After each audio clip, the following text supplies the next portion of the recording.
Degree نہیں ہنر دیجیے۔ ناظرین، یہ ایک ایسا جملہ ہے کہ جس نے انسانی تاریخ کی کایا ہی پلٹ کر رکھ دی۔ کیسے اور کب، آئیے آپ کو بھی بتاتے ہیں۔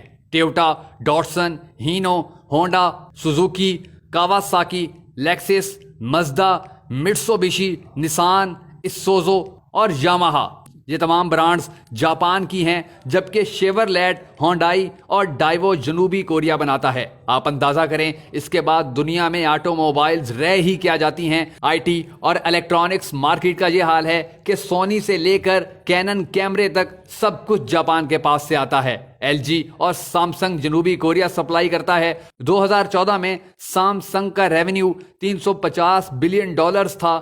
ایسر لیپ ٹاپ تائیوان بنا کر بھیجتا ہے، جبکہ ویتنام جیسا ملک بھی ویتنام ہیلی کاپٹرز کارپوریشن کے نام سے اپنے ہیلی کاپٹرز اور جہاز بنا رہا ہے۔ محض ہوا، دھوپ اور پانی رکھنے والا سنگاپور ساری دنیا کی آنکھوں کو خیرہ کر رہا ہے، اور کیلیفورنیا میں تعمیر ہونے والا ہسپتال بھی چین سے اپنے آلات منگوا رہا ہے۔ خدا کو یاد کرنے کے لیے تسبیح اور جائے نماز تک ہم خدا کو نہ ماننے والوں سے خریدنے پر مجبور ہیں۔ دنیا کے تعلیمی نظاموں میں پہلے نمبر پر فن لینڈ، جبکہ دوسرے نمبر پر جاپان اور تیسرے نمبر پر جنوبی کوریا ہے۔ انہوں نے اپنی نئی نسل کو ڈگریوں کے پیچھے بھگانے کے بجائے انہیں ٹیکنیکل کرنا شروع کر دیا ہے۔ آپ کو سب سے زیادہ ایلیمنٹری سکولز انہی تمام ممالک میں نظر آئیں گے۔ وہ اپنے بچوں کا وقت کلاس رومز میں بورڈز کے سامنے ضائع کرنے کے بجائے حقائق کی دنیا میں لے جاتے ہیں۔ ایک بہت بڑا ووکیشنل انسٹیٹیوٹ اس وقت سنگاپور میں واقع ہے، اور وہاں بچوں کا صرف 20% وقت کلاس میں گزرتا ہے۔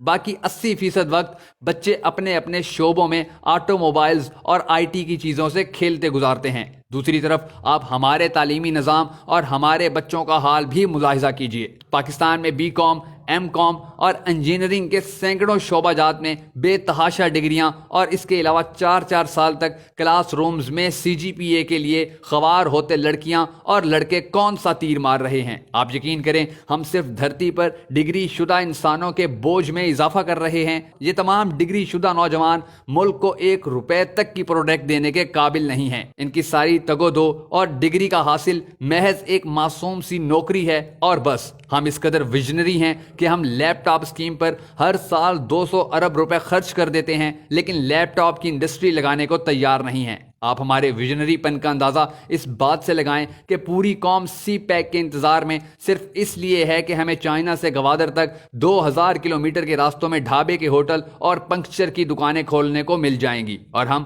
ٹول ٹیکس لے کر بل گیٹس بن جائیں گے۔ اوپر سے لے کر نیچے تک کوئی بھی ٹیکنالوجی ٹرانسفر کروانے میں دلچسپی نہیں رکھتا۔ آپ فلپائن کی مثال لے لیں۔ فلپائن نے پورے ملک میں ہوٹل مینجمنٹ اینڈ ہاسپٹیلٹی کے شعبے کو ترقی دی ہے، اپنے نوجوانوں کو ڈپلوما کورسز کروائے، اور دنیا میں سب سے زیادہ ڈیمانڈ فلپائن کے سیلز مینز اور فیمیل ویٹرز کی ہے۔ حتیٰ کہ ہمارا دشمن بھارت تک ان تمام شعبوں میں بہت آگے جا چکا ہے۔ آئی ٹی انڈسٹری میں سب سے زیادہ نوجوان ساری دنیا میں بھارت سے جاتے ہیں، جبکہ آپ کو دنیا کے تقریباً ہر ملک میں بڑی تعداد میں بھارتی لڑکے اور لڑکیاں سیلز مینز، ویٹرز اور اسی طرح کے دوسرے شعبوں میں کام کرتے نظر آتے ہیں۔ پروفیشنل ہونے کی وجہ سے ان کی تنخواہیں بھی پاکستانیوں کے مقابلے میں 10 گنا زیادہ ہوتی ہیں، اور دوسری طرف لے دے کر ایک مری ہی ہمارے لیے ناسور بن چکا ہے، جہاں کے لوگوں کو سیاحوں کی عزت تک کرنا نہیں آتی۔ چینی کہاوت ہے کہ اگر تم کسی کی مدد کرنا چاہتے ہو تو اس کو مچھلی دینے کے بجائے مچھلی پکڑنا سکھا دو۔